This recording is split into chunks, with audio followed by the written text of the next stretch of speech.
together a comic book for children, and she is going to it's a tour.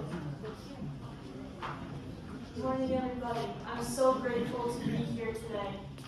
I'd like to thank the Belnap Family Organization for allowing me some time to speak on stage about something that is very thrilling to me. I'm sure all of us know about the stories of Gilbert Belnap, as we saw in the video, how he became a bodyguard to the prophet Joseph Smith, how he crossed the plains, and how he became a sheriff to Rachelle County. I'm here today to join in telling of Gilbert's stories, but not of those tales. Rather, I'm here to tell of his backstory, if you will, of how and why he became the respected ancestor we know and love today. Gilbert had a fire in his soul, but I want to tell how that fire was sparked. So my name is Rachelle, Hale, and in this great family reunion, I'm one of your cousins. Gilbert was my fourth great-grandfather in connection to his second wife, Henrietta McBride, whom he married in 1852. Through them, his son named Oliver, and his son carried the same name. Oliver's son was named Wayne Wilford Belnap, and he was my great-grandfather. I never met him, but I was able to meet my grandmother, Suzanne Belnap Jean. She was an amazing woman.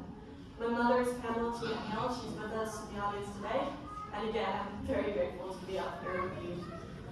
So a little bit about me. I am a storyteller. I love stories. And I have created and completed a diversity of stories before, all with various mediums and styles. I am an author and illustrator, having written in watercolor 2 children's books, with a third to come this next year. I am an animator, having drawn a frame-by-frame 1.5-minute video with the great assistance of my older brother. I'm a storyteller, and I'm always loving to try to find new stories to tell. And when I heard of Gilbert Belnap's story, I became interested, and soon I had my next project. For the last 8 months, I've been working on a project in collaboration with the Belnap Family Organization, and I'm really pleased to share with you what I have so far. My project is a comic book. It is going to range from the time that Gilbert was orphaned in 1833 to when he joined the church in 1842. Although this is only a span of 9 years, there are plenty of events within this time frame, and I have so much to do. It includes his wheelwright apprenticeship with Mr. Moore and his escape from those adventures. It includes his incident with Abraham Dulinger and his subsequent revenge upon him. It includes his experience in the Upper Canada Rebellion, his introduction to America and the church, and so much more.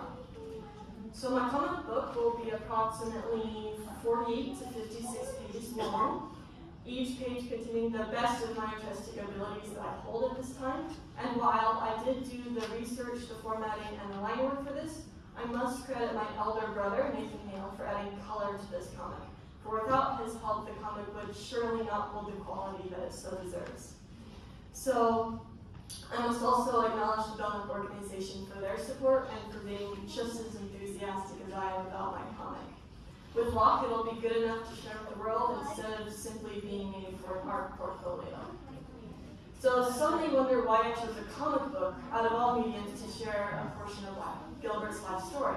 The truth is, using comic books to tell history tales isn't new. I have personally read many such comic books based off of history by various authors, and they're actually quite hard to put down, even if I've read them before.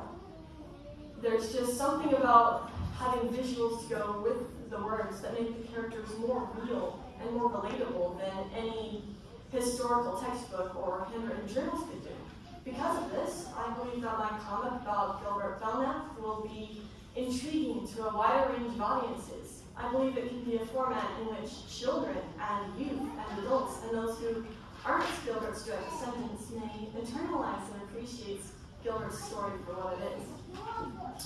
So then you transition from historical fact to an interpretation. The question now becomes, how accurate will this actually be to what happened in history? So I know I've had my fair share of books and movies that are based off of historical events, but when I researched the original story, it differs from what was portrayed on screen or on paper. With Gilbert's story, though, there is no reason to have this fear. I have downloaded Gilbert's original journal as a PDF from my main source material. I have transcribed this fancy cursive into legible text, only changing words based upon grammar and punctuation and spelling for ease of reading. After I choose what quote will go into the comic, I draw the panels based upon the quotes themselves, as well as additional research done about this specific time period. And I have done hours of research to go into it. I want this comic to be as historically accurate as possible. If I were to use my own artistic license to change scenes and events, it wouldn't be Gilbert's story anymore. It would be mine. And I'm not here to tell a story of fiction, although fiction is my favorite genre of story to tell. Gilbert's story deserves accuracy, and with how much effort I've put into making it historically accurate, I have great faith that it will be as true to history as it possibly can be. I have used academically documented sources and sites and images for my greatest inquiries, with over half of my references being credited to a movie that the churches made several years ago called Joseph Smith, the Prophet of the Restoration. This resource, along with the wonderful help of the Belnap organization and other sources, has been a great benefit to me in better understanding the culture, the attire, the architecture, and the general personality of the people who lived in the 1830s and the 1840s. Going through so much effort to make the comic both historically pleasing and historically accurate and visually pleasing has taken a long time, and there's still some time to go. Because of this, my comic should be ready to get to the world in about the spring of 2025. Even if delays come, which they might, I can assure you that it will be completely completed by the next family reunion in 2026, in connection to the advanced project of restoring Gilbert's grandfather's headstone, as was previously mentioned.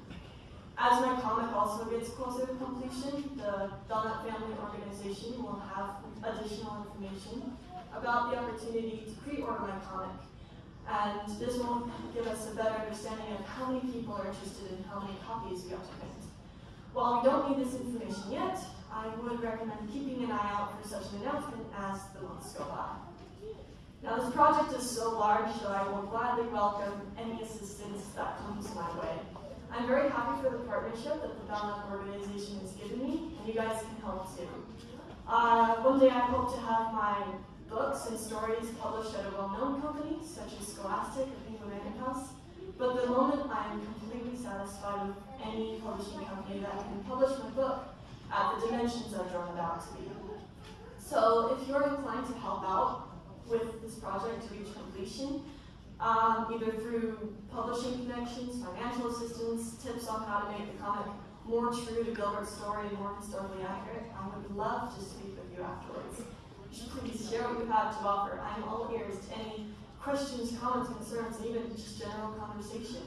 And together, hopefully, we can make this comic truly worth sharing with the world. And hopefully, the next time we meet, I will have a stack of comic books in my arms, ready to share with all willing to read it. Thank you for letting me come up here.